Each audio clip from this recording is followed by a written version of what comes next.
Bonjour tout le monde. Ayant constaté le quorum, je déclare la séance de la commission spéciale sur l'évolution de la loi concernant les soins de fin de vie ouverte. La commission est réunie virtuellement afin de procéder aux consultations particulières et aux auditions publiques concernant l'évolution de la loi sur les soins de fin de vie. Madame la secrétaire, est-ce qu'il y a des remplacements? Non, Madame la présidente. Merci. Ce matin, nous entendrons par visioconférence les experts suivants: Madame Sandra de Montigny, Dr Pierre J. Durand, conjointement avec le Dr Félix Pajot, ainsi que la professeure Suzanne Phillips-Newton. Donc, nous débutons les travaux avec Madame de Montigny. Merci d'être avec nous ce matin, Madame de Montigny, de venir partager avec nous votre expérience. Donc, le principe, vous avez 20 minutes. On vous a bien informé que vous avez 20 minutes pour votre exposé et il y aura un échange de 40 minutes avec les membres de la commission. Sur ce, je vous cède la parole à l'instant. Bonjour, est-ce que vous m'entendez? Oui, on vous entend bien et on vous voit bien. Bon, super. OK. Alors, je suis bien heureuse d'être ici ce matin. Pour moi, c'est vraiment un grand privilège. Je suis honorée, en fait, d'avoir été invitée. Et puis, moi, je suis ici aujourd'hui pour vous partager l'expérience d'une personne qui vit de l'intérieur, en fait. Moi, je suis atteinte de la maladie d'Alzheimer sous sa forme précoce. Donc, c'est une forme génétique. Je suis âgée maintenant de 42 ans et j'ai eu mon diagnostic à l'âge de 39 ans. Les premiers symptômes que j'ai, moi, pu remarquer, là, c'est pas mal autour de 38 ans à peu près. Je suis sage-femme de profession. J'ai exercé pendant près de 20 ans en Chaudière-Appalaches. Les 4 dernières années de ma pratique, j'étais devenue responsable des services de sage-femme, donc comme gestionnaire. Maintenant, je suis en arrêt de travail depuis 2 ans. Je suis maman de 3 enfants, donc une fille de 22 ans et 2 garçons, un de 18 et un de 14. Donc ça, j'ai mis la table pour que vous me connaissiez un peu. Maintenant, je vais vous parler de mon père parce que, comme je vous ai dit, moi, je suis atteinte d'une forme génétique. C'est une forme génétique dominante. Donc, il faut qu'un de mes 2 parents ait été atteint, puis moi, c'était mon père. Donc, mon père, qui s'appelle Denis, bon, je vais devenir émotive. Excusez-moi, je suis émotive en général. Donc, mon père est décédé à l'âge de 53 ans. Et on pense qu'il y a eu des symptômes pas mal autour, comme moi, au début de la quarantaine. Mais mon père, un homme de l'époque, même si ça fait pas si longtemps que ça, là, il est décédé en 2006. C'est un homme qui cachait quand même ses difficultés. Et puis, ça a pris un certain temps avant qu'il y ait un diagnostic. Ces symptômes étaient quand même assez présents. Il y a eu un diagnostic à l'âge de 47 ans. Et puis, c'est en ayant vécu avec lui la maladie d'Alzheimer et puis en l'ayant accompagné, c'est ça qui a forgé ma pensée d'aujourd'hui. Donc, j'ai pris des notes parce que, comme vous le savez, j'ai une mémoire un petit peu défaillante. Mon père, c'était un homme fier. C'était un homme très fier. C'était aussi un gestionnaire dans une compagnie. Et puis, mon père, tranquillement, on l'a senti partir derrière son regard perdu. C'est ce qu'on voyait, mais en même temps, on savait très bien qu'il était quelque part derrière. Mais il arrivait moins à nous transmettre ce qui se passait à l'intérieur de lui. Il sentait qu'il perdait le contrôle sur sa vie, puis il perdait son autonomie aussi tranquillement. Puis, probablement qu'il ne savait pas trop vers où il s'en allait parce que à l'époque, c'était quand même peu connu, malgré que lui, il avait accompagné sa mère aussi avant lui. Donc, mon père a tranquillement perdu son autonomie, est devenu dépendant de ma mère, entre autres, parce que ma mère a pris soin de lui à temps plein. Et puis, j'ai envie de vous parler un peu de ce que c'était sa vie au quotidien quand il était malade. Parce qu'on parle beaucoup du principe de dignité à travers la commission. Excusez-moi, je suis une grande émotive. Bon. Donc, mon père, comme je disais au début, il n'osait pas dire qu'il était malade et qu'il avait des symptômes. Donc, c'était quand même un fin stratège. Il avait trouvé toutes sortes de manigances pour que ça ne paraisse pas trop qu'il était malade. Donc, quand il allait travailler, il a travaillé pendant 20 ans à la même compagnie. C'était à une vingtaine de kilomètres à peu près de la maison. Et un jour, il est arrivé avec des collègues de travail qui habitent dans le quartier, pas trop loin, de dire on devrait covoiturer les quatre ensemble parce que c'est bon pour l'environnement, puis ça va nous coûter moins cher. Puis ça a pris un petit temps avant qu'on comprenne que c'est parce qu'il n'était plus capable de faire le chemin. Mon beau-frère, qui est policier, l'a d'ailleurs retrouvé à une trentaine de minutes en sens opposé il s'en allait vers Bécancour, puis il l'a retrouvé finalement à Saint-Pierre-les-Béquets en lui demandant « Denis, qu'est-ce que tu fais dans le coin? » Et mon père de dire « Ah, ben, je visite, tu sais, je trouve ça beau, tu sais, voir des nouveaux paysages, puis tout ça. » Mais non, c'était pas ça, c'est juste qu'il était complètement perdu. Moi, ce qu'on a fini par voir à travers tout ça, c'était un homme qui était fier et blessé dans son orgueil, de voir qu'il s'en allait tranquillement puis qu'il perdait complètement le contrôle sur ce qui était devenu.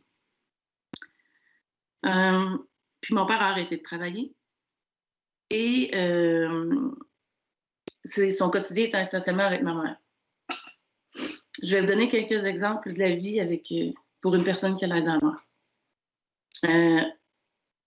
Mon père, lorsqu'il rentrait dans la salle de bain, il y avait un grand miroir qui faisait tout le monde. Et il s'est mis à jaser avec la personne qui était dans le miroir pendant qu'il marchait. Donc, c'était « Bonjour, comment ça va aujourd'hui? Hey, ça fait longtemps que je ne t'ai pas vu. » Ah oui, puis il pouvait se parler comme ça dans le miroir pendant au moins une demi-heure. À ce moment-là, c'était encore quand même relativement joyeux. La personne devant lui était sympathique. Finalement, au fil du temps, il ne la reconnaissait pas puis il ne la trouvait pas sympathique du tout. Et là, il s'est mis à être fâché contre elle. De dire « Mais pourquoi que tu me suis dans les toilettes?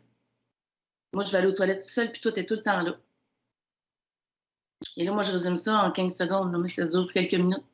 Finalement, ma mère a fini par mettre un grand rideau foncé sur le miroir. C'est terminé. Un jour, mon père s'est trompé dans les robinets de la douche. Donc, il s'est brûlé avec l'eau chaude. Ça a été la dernière fois qu'il a pris une douche tout seul. Depuis ce temps-là, ma mère s'était mise à côté de lui pour être sûre qu'il ne touche pas au robinet. Une journée, mon père se frottait le visage. Puis ma mère a dit « Voyons, qu'est-ce que t'as? » Il dit « Ça me pique. » Et là, ma mère le regarde et elle dit « Mais Denis, qu'est-ce que t'as fait? » Il s'était rasé les sourcils en rasant sa barbe. Chaque matin, lui, il se rasait la barbe. Il avait une barbe forte, puis une journée, il n'a pas fait la différence et il a rasé le visage au complet. Il avait les larmes aux yeux.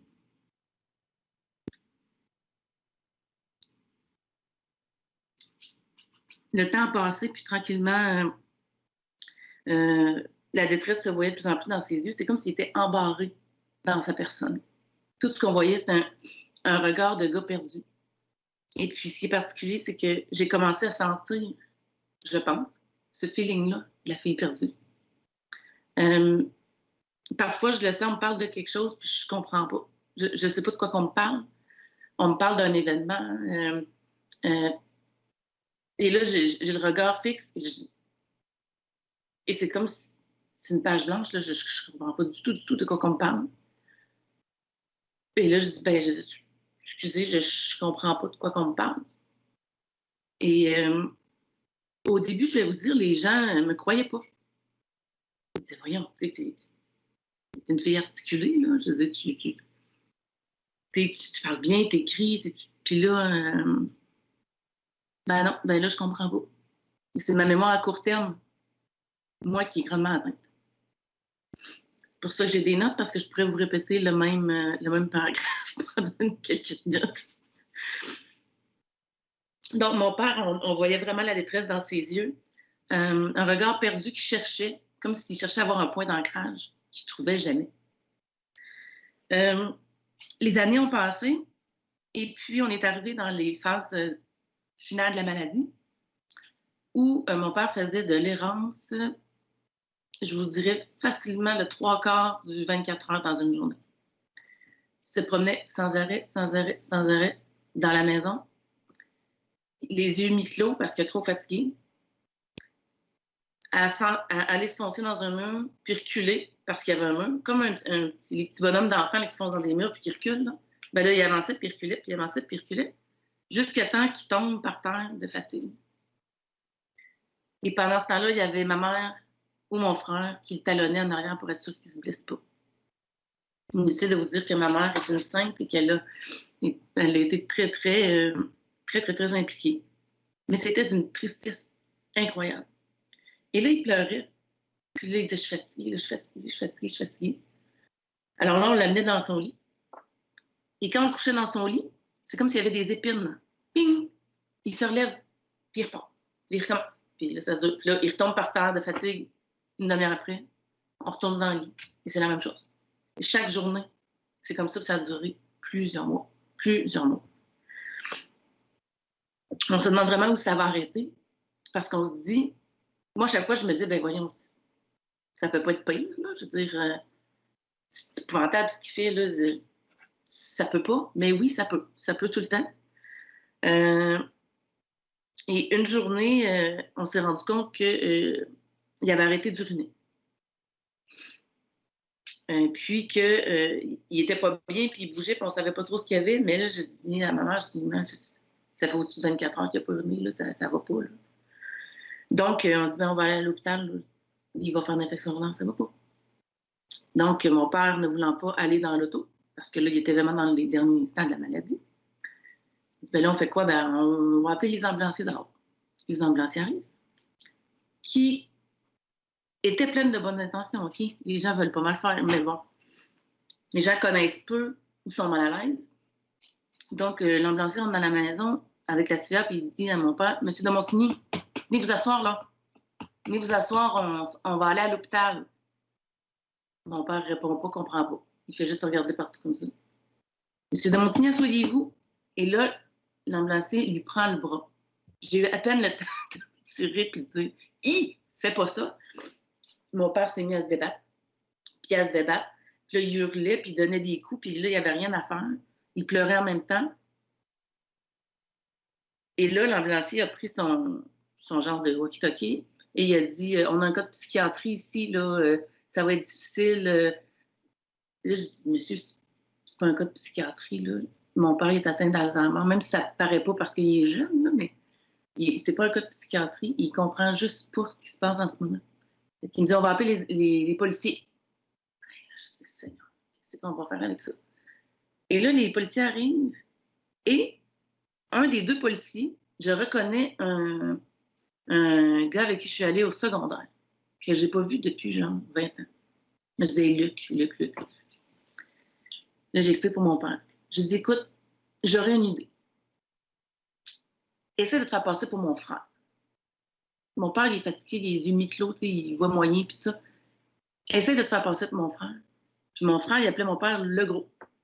Fait que, hey, salut le gros. Alors, Luc rentre. Il dit à mon père, hey, salut le gros, voyons, qu'est-ce qui se passe? Mon père, il se met à chercher. Et là, Luc dit, viens t'asseoir ici, là, on va aller à l'hôpital. Et mon père s'est assis sur la civière et on est parti comme ça, avec Luc dans l'ambulance en arrière qui parlait, puis papa, qu'est-ce que t'as fait en fin de semaine? Bon. Mais c'est vous dire, puis Luc ne ressemble pas du tout à mon frère. Mais bon, et on s'est rendu à l'hôpital comme ça.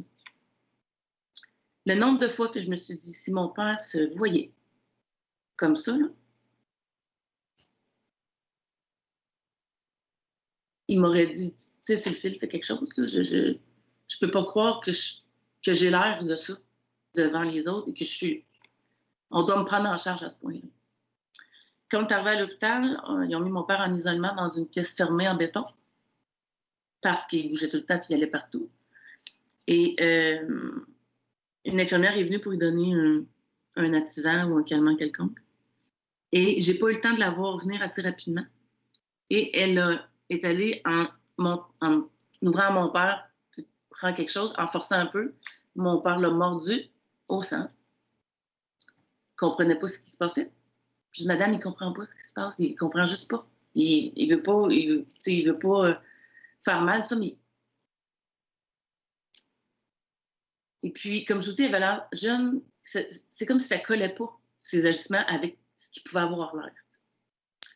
Et puis là, le cercle a commencé avec l'Aldol et compagnie pour l'assommer et qu'il se calme un peu.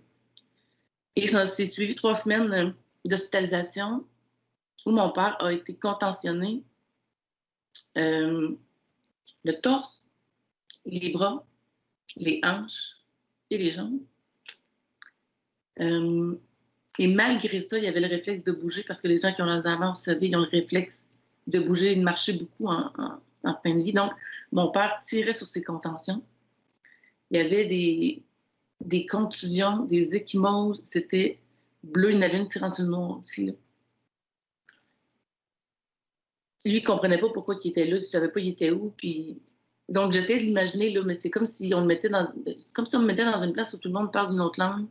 Me regarde pas ou à peu près pas. Je sais pas je suis où. Puis j'ai l'impression que je vais être là pour tout le temps. Ben, c'est un peu ça. Et puis, ça a pris 3 semaines avant que finalement son corps finisse de perdre ses facultés. Et puis, donc, il a passé ce temps-là, je disais, sédationné, contentionné. Les dernières paroles de mon père, ça a été quelques jours avant de mourir. J'étais avec mon frère et ma mère. On était au bout de son lit. Et là, tout d'un coup, il a ouvert les yeux puis il a essayé de s'asseoir dans ses contentions.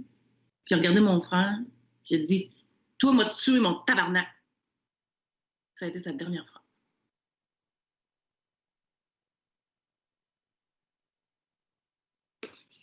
On en parle encore. En même temps, on sait que c'est pas lui. Là. Mon père pensait pas ça. Mais il était complètement dépossédé de la personne qui était. Après avoir vu ça, à l'époque, j'avais 27 ans. J'étais mère de 3 enfants. Mon plus petit avait 3 mois. J'étais terrorisée. Et là, je me suis dit, je venais d'apprendre dans les semaines avant qu'on pouvait être atteint de la maladie génétique. Et je me disais, si j'ai ça, moi, là, une maladie de même, là, je peux pas vivre avec ça, c'est juste impossible, je peux pas, qu'est-ce que je dois faire? Et j'ai été des mois à angoisser, mais angoisser vraiment, à pas dormir, à faire de l'anxiété, à pleurer. J'ai fait une dépression postnatale, ça allait vraiment pas. Jusqu'au jour où j'ai une révélation qui me dit, je ne vivrai pas ça. Ni pour moi, ni pour mes proches. Je ne sais pas de la façon que je vais partir, mais je vais partir avant. Donc aujourd'hui, je suis là pour vous parler de l'aide médicale à mourir anticipée. Je sais très bien, j'anticipe très bien ce qui s'en vient. Je suis au courant et je ne veux pas vivre ça. Ni pour moi, ni pour mes enfants. Alors, les choix qui s'offrent à moi, c'est quoi? C'est aller en Suisse. Ça va me coûter peut-être 30 000 $, 40 000 pour y aller avec mes enfants, ma famille. Et ça, c'est de l'argent que je ne donne pas à mes enfants en héritage, qui sont jeunes. Mes enfants sont jeunes, d'ailleurs. Sinon, je peux attenter à mes jours moi-même, ce que je considère être quand même souvent assez violent, et ce qui me forcera à le faire relativement tôt dans ma maladie pour être capable de le faire.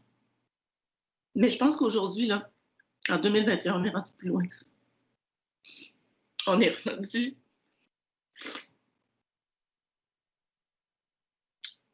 rendu capable de mourir dans l'intimité.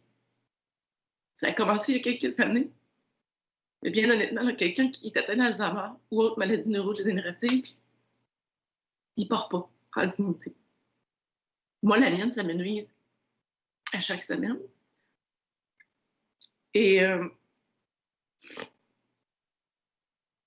je vous demande sérieusement de de prendre en considération que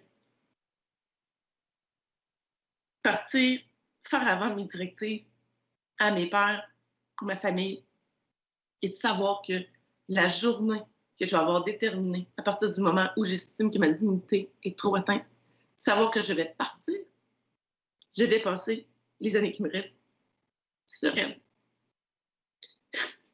Excusez-moi. Mais si vous voulez savoir, si vous voulez avoir un vrai témoignage, ça ressemble à ça. Je pense qu'on est capable de trouver des mesures de contrôle pour être sûr que tout se passe bien. Il y a déjà plein de travaux qui ont été faits, qui ont été amorcés. Il y a déjà plein de belles idées. Il reste juste à savoir comment on peut attacher ça. Mais moi, je peux vous dire qu'au point de vue des patients, au point de vue des gens qui le vivent, sans vous mettre de pression, on attend vraiment un développement à ce niveau-là. Et eux, en plus, je vous demanderais que ce ne soit pas si long que ça, là, parce que les années filent. Et puis, pour moi, dans 5-6 ans, il va être trop tard. Voilà. Merci. Merci beaucoup, Madame de Montigny. Pour nous, vous étiez vraiment l'experte de la maladie à entendre pendant cette commission-là. Donc, nous commencerons les échanges avec la députée de Saint-François pour une période de 15 minutes. Merci, Madame la Présidente. Merci, Madame de Montigny. J'ai une petite... Vous êtes très touchant. Je vais prendre 2 secondes, là. Je vais me chercher un mouchoir, je reviens. Okay? Parfait, ça va me donner le temps de reprendre moi aussi mes émotions et je pense que je ne suis pas la seule.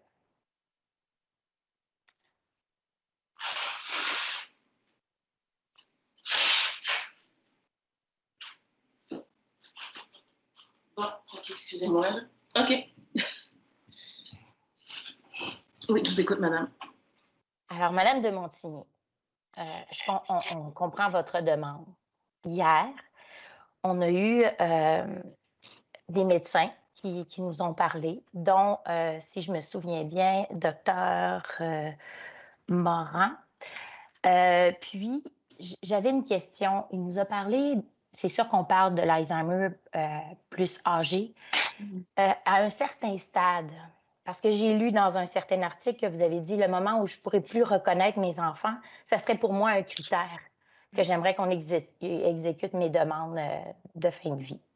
Alors, il y a un certain processus quand on atteint ce stade-là qui peut faire que des fois, c'est aléatoire qu'on apprend qu'on perd la reconnaissance de nos proches. Alors, est-ce que vous êtes en accord? Est-ce qu'il y a un certain temps qu'on doit justifier ce temps? Je ne sais pas si vous comprenez ce que je veux dire. Entre le moment où la première fois, vous n'allez pas reconnaître vos proches et la prochaine étape, est-ce que pouvez-vous suggérer un certain temps? Est-ce que vous avez réfléchi à ça? En fait, oui, puis je vous dirais que ma réflexion, comme la vôtre, est progressive. Même que quand je parlais de ne pas reconnaître mes enfants, je vais être honnête avec vous, probablement que je mettrais plus qu'un critère. Dans le sens où, avec le « et où », là, parce que on ne sait pas lequel qui va venir en premier. Il y a des gens qui vont reconnaître leurs enfants jusqu'à la fin, sauf qu'ils vont, par exemple, plus être capables de s'alimenter par eux-mêmes, d'aller à la toilette par eux-mêmes, par exemple, un an avant.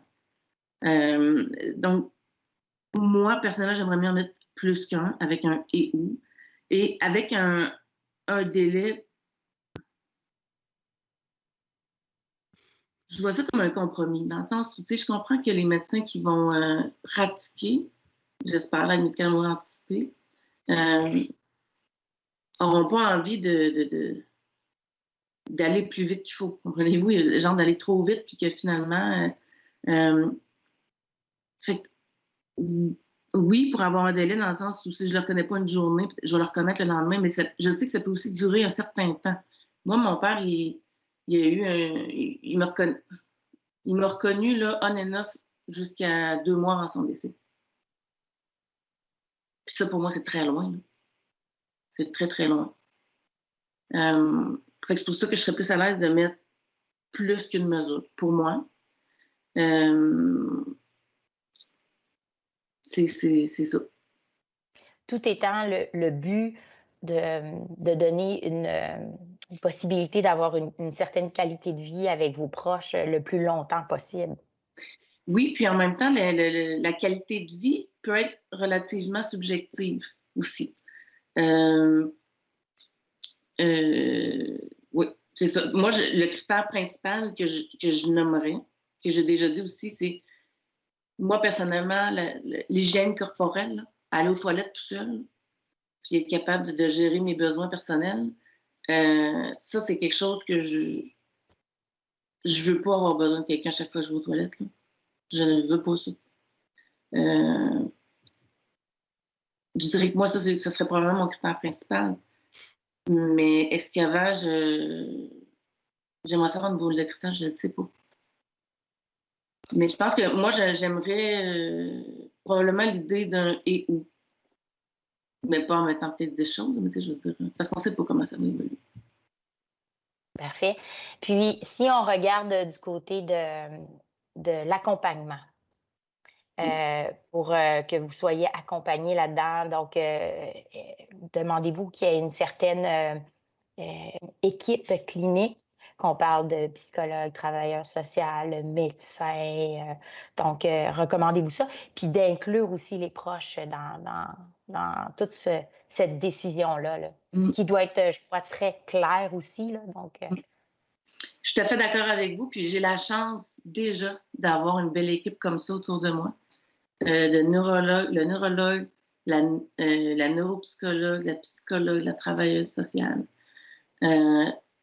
Je l'apprécie au quotidien. Puis pour moi, c'est sûr qu'il y a une partie de moi aussi qui me dit on court après les effectifs en santé. Hein?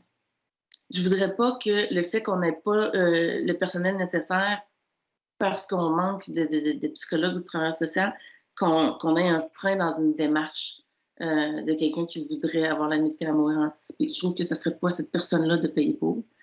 Comme je dis, moi, j'ai la chance d'avoir ces gens-là autour de moi. Puis c'est clair que c'est des gens qui me connaissent depuis déjà longtemps. Puis ça serait un atout de les avoir autour de la discussion. Et moi, naturellement, en ce moment, je le ferai. De toute façon, j'en discute ouvertement avec eux. C'est très éclairant. Parce qu'ils ont une expertise que moi, je n'ai pas. Mais comme je vous dis, le manque de services ne devrait pas être un frein pour les gens qui n'ont pas accès. merci, Mme de Montigny. Madame la présidente, je laisserai la parole à un autre de mes collègues. Merci, Madame la députée. Je céderai la parole au député de Lac-Saint-Jean. Merci, Madame la présidente. C'est très touchant, là, votre témoignage. J'ai été voir un peu aussi sur votre site là, les démarches que vous êtes en train de faire, en fait, au niveau de la loi fédérale. Puis, c'est là qu'on voit là, les troubles neurocognitifs majeurs. En fait, on tombe dans l'aptitude à consentir, tout ça. C'est là qu'on voit là, que la ligne, une personne qui au niveau de l'aptitude à consentir, qui tombe inapte à cause de troubles cognitifs. Puis, hier, on en a beaucoup parlé. Il y a des groupes, entre autres, qui en ont parlé. Puis, toute la question aussi des proches. Puis, c'est un peu là-dessus que je m'en vais parce que là, vous avez vécu, vous, la famille, ce qui s'est passé là, avec votre père, qui n'était plus en mesure de décider de par lui-même. Mm-hmm. Ma question, c'est comment voyez-vous ça, l'importance, la responsabilité des proches dans ces situations-là? On sait que quand vient le temps, on parle toujours d'un consensus qui est la meilleure, qui en fait, qui serait le mieux possible, mais j'aimerais ça savoir un peu les proches, tout retombe un peu sur les épaules.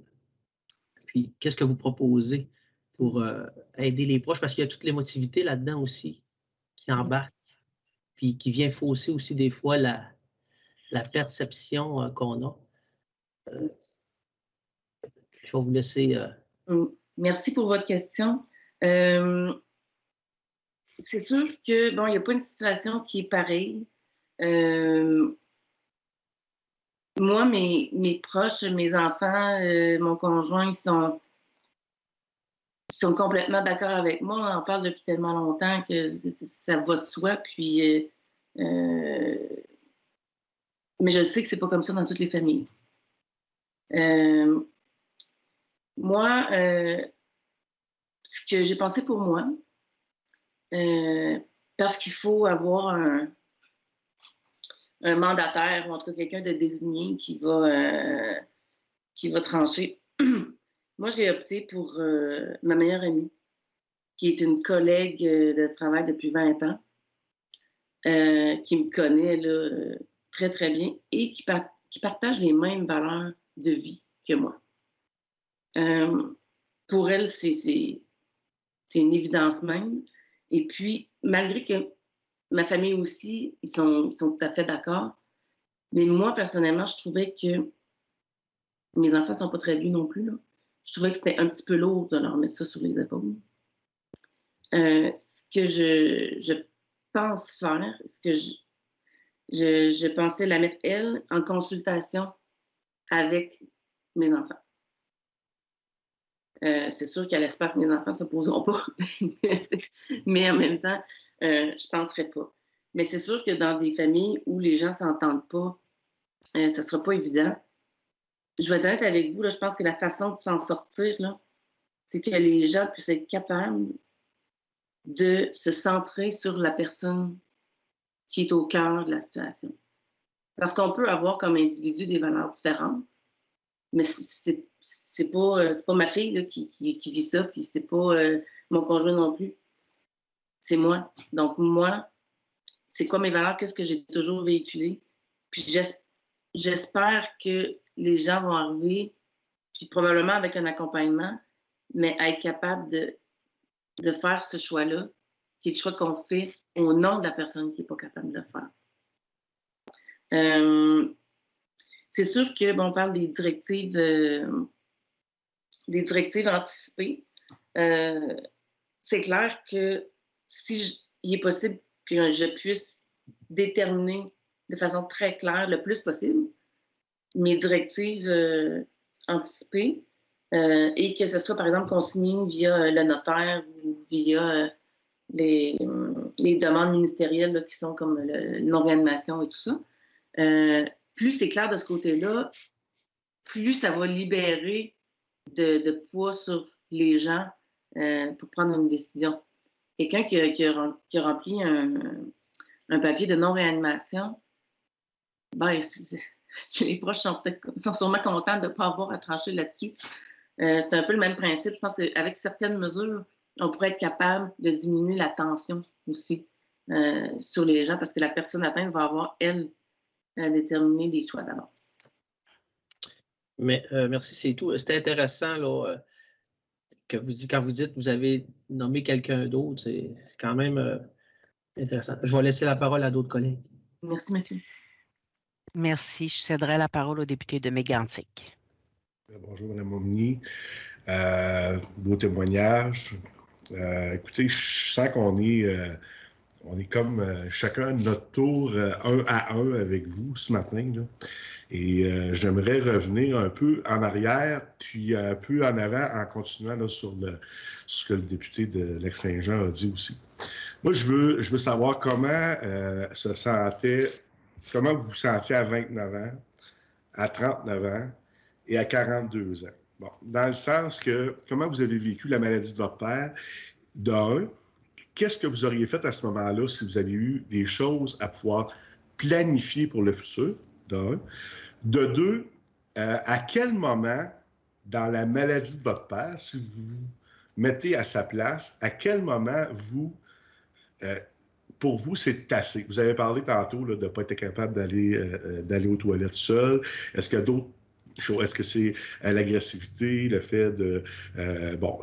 je pense qu'on est capable de jaser de ça ce matin, là, puis on est tous à vos lèvres, on veut vous entendre, parce que je pense que vous amenez un témoignage là, qui est fort, fort, fort bénéfique pour la commission.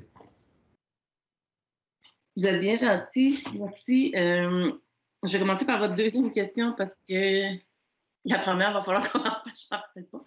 J'ai écrit quand, mais tu sais, ça ne veut rien dire.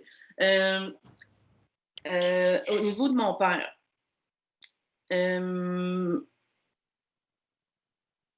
c'est pas mal arrivé un peu tout ensemble, l'histoire d'avoir besoin d'assistance pour aller aux toilettes. L'errance. Puis pour moi, c'est là. Avant ça, moi, je dirais, il était quand même joyeux, je veux dire. Il était avec ma mère, puis bon, c'est le petit quotidien. C'est sûr que sa vie n'était pas trépidante, là, mais lui, il ne savait pas tant que ça. Puis il était avec son monde, puis il était content. Mais à partir du moment où il a commencé à être agressif envers nous, mais c'était pas envers nous, c'était envers ce qu'il ne comprend pas. C'est entre autres, quand je disais tantôt, quand il était plus capable d'aller aux toilettes par lui-même. C'était là la crise parce qu'il sentait des efforts dans son corps. Il ne comprenait pas ce que c'était. Là, il se débattait, il ne voulait pas s'asseoir sur sa toilette. Il pensait qu'il allait tomber dans le vide. Une toilette, c'est blanc, pour lui, c'est un trou. Fait que, il ne voulait pas s'asseoir là. Il se débattait. Il avait mal au ventre. Tout ça. Ça, c'est clair qu'il n'aurait jamais voulu vivre ça. Là. Mais si vous, là, vous arriviez là, c'est ce bout-là que vous n'êtes pas capable de vivre. Là, pour vous, là, c'est ça que j'essaie de voir. Là. Oui. Ben, en fait, juste avant ça, dans le sens où c'est pas venu du jour au lendemain. Il a commencé tranquillement, on a commencé à avoir de la misère, mais rendu là, mon père faisait ses besoins dans ses vêtements. C'était comme... Puis moi, ça, c'est vraiment trop. C'est vraiment trop. Là. Je pense que la vie m'a donné une maladie. Je suis capable de faire mon bout, là. Mais il y a un moment où non. Puis ça, là, pour moi, c'est vraiment ça. Merci beaucoup, Monsieur le député. On aura le temps de poursuivre les échanges avec la députée de Maurice Richard. Oui.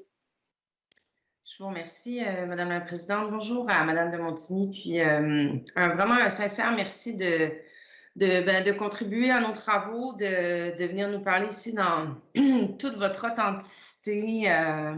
C'est très, très, très touchant. C'est très doublement touchant, je vous dirais, du témoignage que vous nous livrez par rapport à votre père, mais du témoignage de votre perspective aussi de ce qui se passe pour vous. Ça soulève beaucoup de questions chez moi sur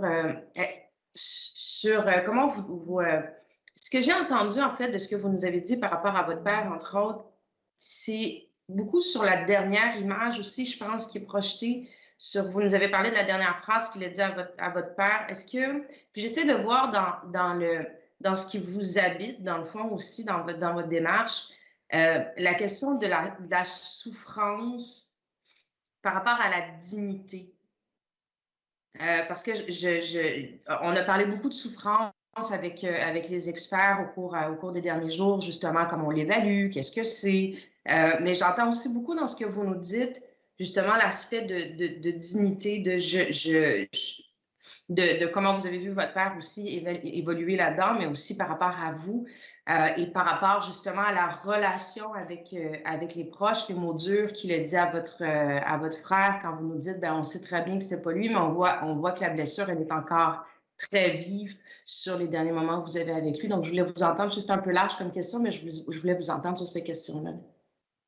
Merci. Je trouve que vous le nommez très, très bien, la souffrance par rapport à la dignité. Vous avez raison. Pour moi, c'est ça la pire souffrance. Définitivement.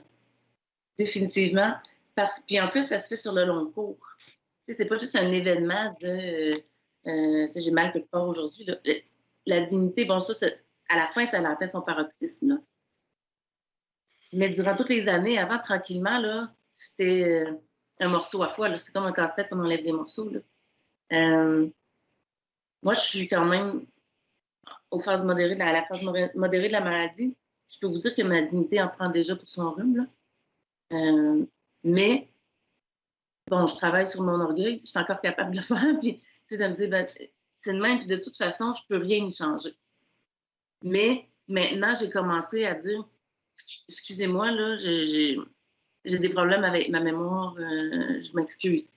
Maintenant, je le nomme plus souvent parce que j'ai l'air vraiment mêlée ou pas à pas respecter des consignes, par exemple. Ou, puis je vais être honnête avec vous, là, quand je dis ça à quelqu'un, je suis pas super contente, mais c'est nécessaire. C'est ce qu'il y a de mieux à faire dans les circonstances. Mais c'est sûr que je veux pas me définir par rapport à ma maladie, mais avec le temps qui passe, elle me définit plus que n'importe quoi d'autre, malheureusement. Mais vous avez raison, la souffrance par rapport à la dignité de ce que j'ai vécu avec mon père, qui est quand même une personne, pas 200, mais c'est ça qui est le plus souffrant.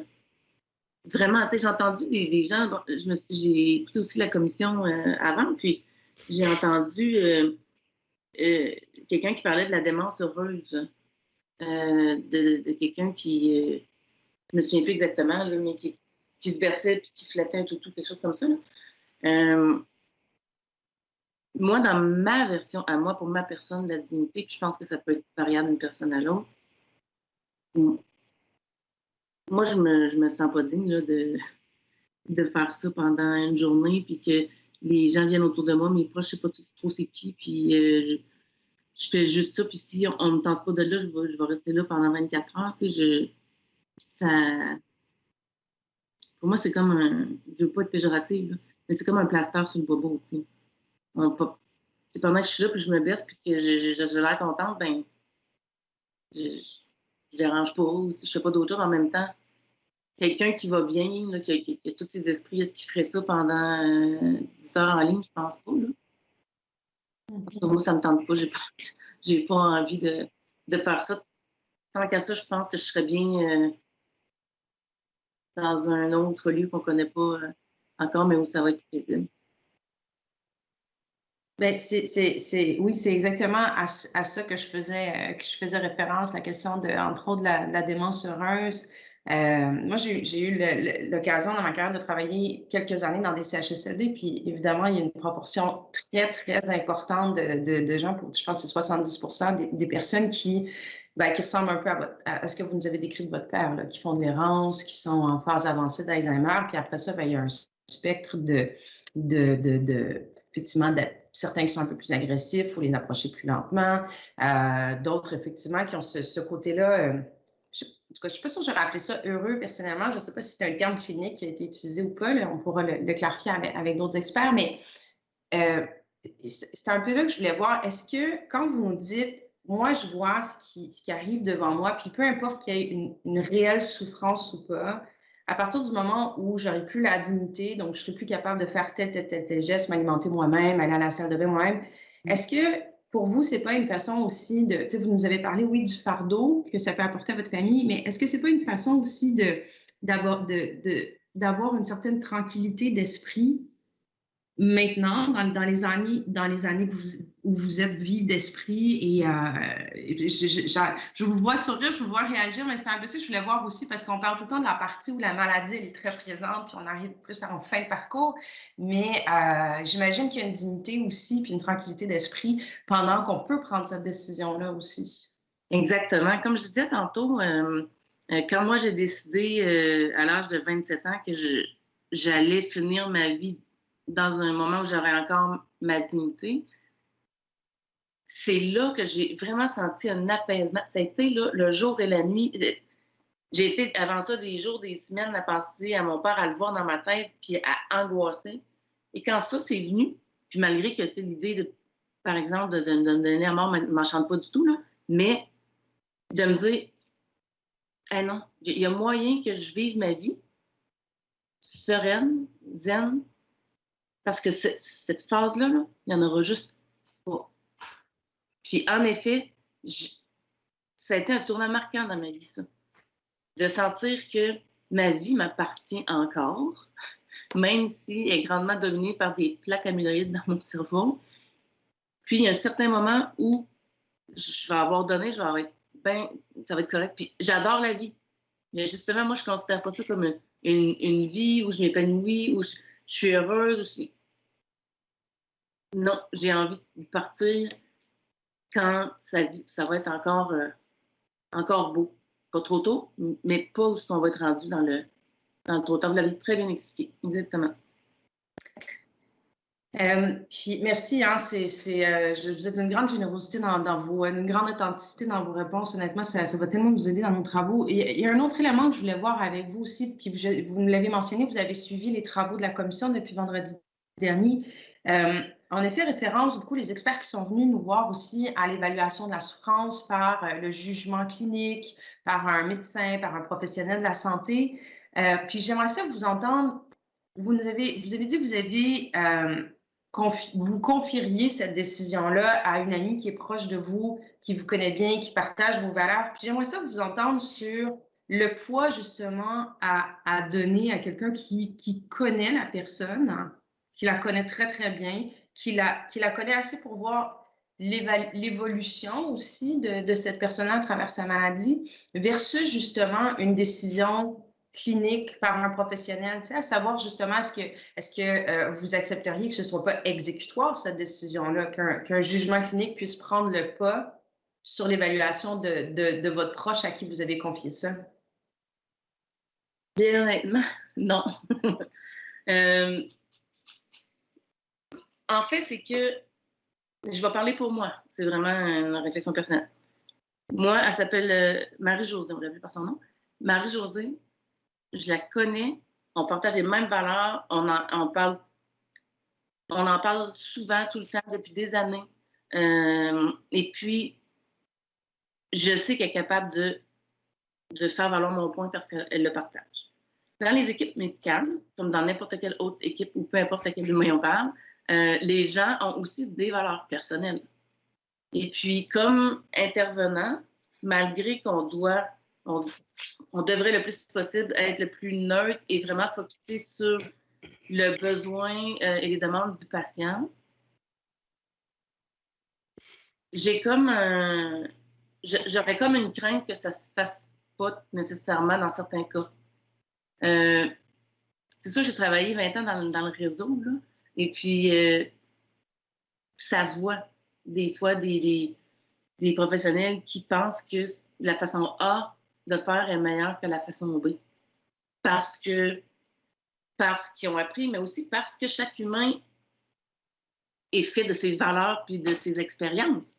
Et puis, si je pouvais avoir la conviction que des gens feraient une analyse neutre d'une situation, chose qui est peu pensable, OK, mais honnêtement, moi, je viserais vraiment de faire une directive anticipée. Donc, parce que c'est moi qui ai fait là. Moi, je dis, je veux ça, A, B, C, D. Puis Marie-Josée va être témoin de oui, maintenant, Sandra est rendue là. Tenez, c'est ça, puis c'est tout, là. Moi, je vais l'avoir déjà déterminé. Moi, ma crainte, si on laisse je pense que le plus grand pouvoir revient quand même à la personne malade, là, qui doit faire sa demande quand elle est encore toute lucide. Ben, toute, en tout cas, en bonne partie lucide. Puis le pouvoir, pour moi, il est là, le pouvoir décisionnel. Après ça, il faut le mettre en place. C'est qui la meilleure personne pour le mettre en place? Normalement, le proche à qui tu confies ça, c'est que tu lui fais vraiment confiance. Si j'ai un médecin avec qui je travaille depuis, ça fait 10 ans qu'il me suit, puis je le connais bien, puis que probablement que je serai à l'aise. Mais est-ce que je vais tomber sur l'équipe volante parce que je vais à l'urgence ou je ne sais pas trop? J'ai confiance en l'humain, mais en même temps, je suis consciente qu'on n'a pas toutes les mêmes valeurs. Ça m'inquiéterait, je dirais. C'est très, très clair. Madame la Présidente, est-ce qu'il nous reste un peu de temps? J'avais mon collègue Darcy McGee qui avait une question, mais ça file vite. Il reste 10 secondes, Madame la députée. Je suis désolée, mais merci beaucoup, Madame de Montigny, sincèrement, pour votre témoignage. C'est touchant, mais c'est surtout très, très, très éclairant pour la suite. Merci. Merci à vous. Merci. Nous poursuivons maintenant nos échanges avec le député de Gouin. Merci, Madame de Montigny, pour votre témoignage aujourd'hui. C'est très instructif pour nous, mais je vois bien que c'est difficile pour vous. Par conséquent, je vais vous poser des questions, puis si vous sentez que vous n'êtes pas à l'aise d'y répondre, il n'y aura aucun problème, mais je trouve ça important de vous les poser. Vous vous basez beaucoup dans votre réflexion, et c'est normal, sur ce que vous avez vu auprès de votre père. Et c'est beaucoup c'est beaucoup ce que vous avez constaté à ce moment-là qui alimente votre décision, si j'ai bien entendu votre témoignage d'aujourd'hui. Si jamais la maladie n'évoluait pas comme, dans votre cas, comme elle a évolué avec celui de votre père, croyez-vous que vos proches devraient pouvoir revenir sur votre décision ou si votre décision devrait être finale et sans appel, peu importe ce qui se passe, puis peu importe ce que pensent vos proches?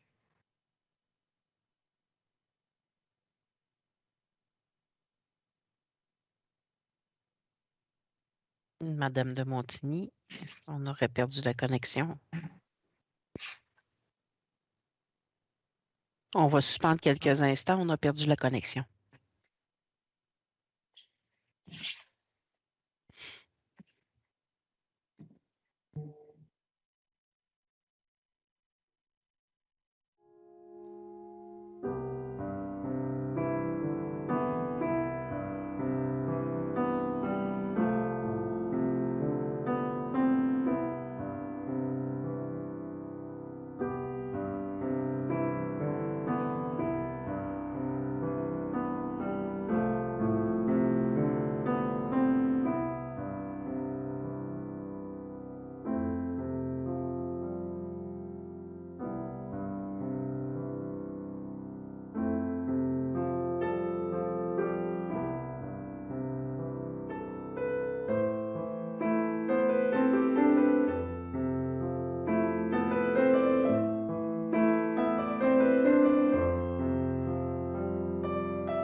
Donc, nous reprenons les travaux, désolé. On en était à la réponse de Mme de Montigny. Monsieur le député de Gouin, peut-être nous reformuler rapidement votre question. Oui, Madame la Présidente, je propose qu'on reprenne le bloc au début, là, puis que de consentement, on décale l'ensemble de nos travaux pour s'assurer que tout le monde a le temps de. S'il y a de consentement profiter. pour tout le monde, on terminera plus. Il n'y a pas de Absolument. problème. Parfait. Donc, allez-y. On s'entend sur l'importance de profiter de chaque minute qu'on a avec notre invité ce matin. Merci, Madame de Montigny, de votre témoignage. C'est pas facile pour vous, mais sachez que pour nous, c'est extrêmement pertinent. Ça nous aide à prendre les décisions. On en était à la réponse de Mme de Montigny. Monsieur le député de Gouin, peut-être nous reformuler rapidement votre question. Oui, Madame la Présidente, je propose qu'on reprenne le bloc au début, là, puis que de consentement. On va suspendre quelques instants. Là, on a vraiment un pépin technique. S'il y a consentement pour tout le monde, on terminera plus.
Merci. Donc, le problème technique étant résolu, nous retournons à nos travaux et nous redonnons la parole au député de Gouin.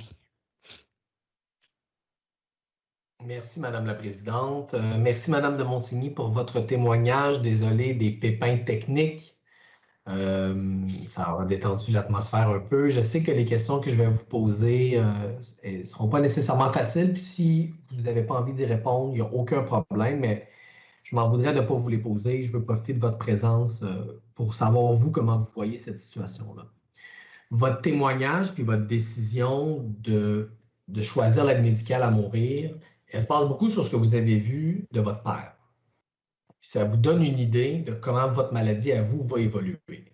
Si jamais votre maladie évoluait différemment de celle de votre père, puis que vos proches, le constatant, se mettaient à questionner finalement la pertinence de l'aide médicale à mourir, est-ce que vous pensez que votre décision à vous devrait être finale et sans appel, ou est-ce qu'il devrait y avoir une porte entrouverte pour vos proches le moment venu de dire finalement, ça ne se passe pas comme on pensait que ça se passerait, on préfère ne pas procéder? C'est une bonne question. Spontanément, quand j'ai entendu la fin de votre question, quand vous avez dit c'est possible que vos proches, finalement, ils décideraient de pas procéder. Moi, on en parle souvent chez nous. C'est comme si on parle de la température, là, parce que ça fait partie de notre vie. Puis moi, j'ai souvent dit à mes enfants, si vous ne respectez pas ma volonté, je vais venir vous hanter jusqu'à la fin des jours. En riant, mais... Puis là, c'est juste parce que c'est quelque chose de convenu chez nous. C'est sûr que les symptômes ne seront peut-être pas pareils à mon père, dans le sens où on ne sait pas lesquels vont partir en premier. Ce qu'on sait, c'est qu'ils vont tous finir par partir. Puis moi, justement, je veux cibler les symptômes avec lesquels je ne suis pas à l'aise. Comme je disais tantôt, les besoins de base de mon corps, l'errance, ça pour moi, c'est du... Donc, normalement, l'errance n'arrivera pas avant, mais mettons que dans tous les cas, ils vont finir par arriver. Puis, normalement, quand ça arrive parce que le corps est vraiment en train de lâcher là, dans son entièreté. Fait que c'est pour ça, tantôt on parlait, je ne sais plus avec quelle personne, mais la possibilité de mettre des symptômes plus qu'un, en sachant que tous ceux-là me conviennent pas, là, que je veux pas passer au travers de ça. Mais ils vont normalement tous finir par arriver, un ou l'autre. Ça m'étonnerait que je vive une vie avec l'Alzheimer et qu'il ne se passe pas grand-chose. Donc, autrement dit, selon vous, ces demandes anticipées-là, elles devraient être finales et sans appel. Oui. Puis, tu sais, on dit demande anticipée, moi, je vois ça comme une directive. Et je ne veux pas demander qu'on mette quelque chose en place. J'exige, ça a l'air méchant là, comme mot, mais je veux dire, c'est ça que je veux, puis je ne veux pas que ça soit qu'il y ait de place à l'interprétation. Parce que quand les motifs rentrent en compte, en même temps, comme je dis, moi, je connais mes proches, je sais très bien qu'ils ne voudront pas poursuivre non plus. Là. Mais quelqu'un qui tirerait, là, moi, personnellement, je suis vraiment pas à l'aise avec ça. Est-ce que ça répond à votre question? Oui, ça répond tout à fait à ma question. Merci beaucoup, Madame de Montigny.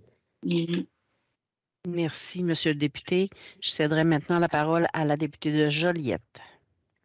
Oui, bonjour, Madame de Montigny. C'est un bonheur de vous entendre ce matin. Ça peut faire drôle de dire ça dans les circonstances, mais je sais, pour vous avoir entendu, à quel point ça vous tient à cœur de mener ce combat-là, et on le comprend aisément dès que vous prenez la parole, et je veux juste vous dire que vous faites vraiment œuvre utile aujourd'hui pour nous, et je pense pour beaucoup d'autres gens dans votre situation qui pourraient la vivre un jour.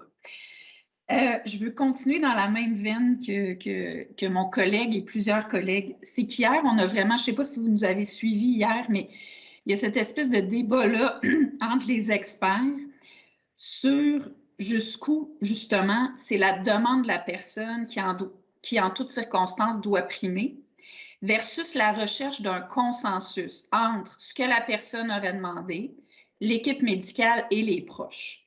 On comprend qu'un consensus, c'est plus confortable pour tout le monde, mais ça met de côté le principe un peu, ou ça diminue un peu le principe de l'autodétermination de la personne.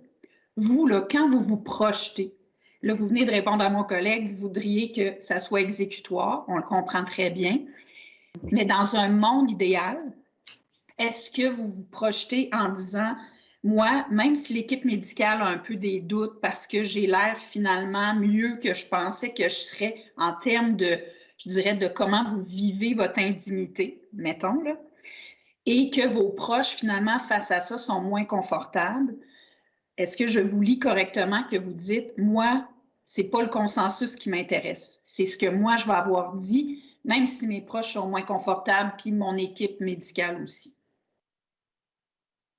C'est pas mal ça que j'ai dit, oui. C'est ça que je pense. Quand vous parlez de consensus, non? Je ne sais pas si c'est une réflexion qui est égoïste, mais pour moi, il n'y a pas à avoir consensus par rapport à ce que moi, je considère être digne comme fin de vie. C'est moi, c'est ma vie, c'est ma personne. Au même titre que si quelqu'un arrive en arrêt cardiaque puis qui a écrit dans ses directives anticipées de pas de réanimation, même s'il est actif au travail, qui est un homme heureux puis qui fait du sport, c'est pas ça qu'il veut, c'est pas ça qu'il a dit, là. Moi, je pense que sans vouloir offenser personne, l'histoire du consensus, je pense que c'est peut-être quelque chose qui plaît à l'esprit. Les gens, de ce que je comprends, les intervenants sont un peu mal à l'aise avec la chose. En même temps, quand c'était dit, au moment où on est capable de le dire, puis que c'est consigné, puis que c'est... je pense à, puis je ne sais pas s'il y a ça qu'on fait référence, mais à la situation de la dame en Belgique, je pense, qui avait eu qui avait demandé l'aide médicale à mourir, puis qui s'est débattue au moment de la recevoir. Qui a créé un malaise à la grandeur de la planète. J'en ai entendu parler. Et je me suis posé la question, si moi, mettons, je faisais ça, là, ben, c'est pas parce que mon corps, moi, je pense que c'est pas parce que mon corps se débat, puis qu'il démontre qu'il veut pas, que mon âme et ma conscience, elle, c'est ça qu'elle veut. La maladie d'Alzheimer, c'est ça. C'est qu'il y a une autre entité, quelque chose qui fait que ton corps se désorganise. Sauf que même si mon corps réagit, il n'en demeure pas moins que ma volonté de base est là quand même. Elle n'a pas changé. Je parle à mon nom personnel. Oui. Puis je trouve que, ça fait un poids pour l'équipe médicale, mais deux, sans vouloir offenser personne, je trouve pas que ça leur revient tant que ça. Je pense que ça revient à la personne qui le vit. Je comprends très bien. Certains aussi nous disent, s'il me reste un peu de temps... 20 secondes, Madame la députée. OK. Bien, écoutez, je vais juste vous dire que c'est très clair, puis je vais vous remercier, parce que je n'embarquerai pas sur un autre sujet en 10 secondes. Et merci beaucoup de votre présence parmi nous aujourd'hui.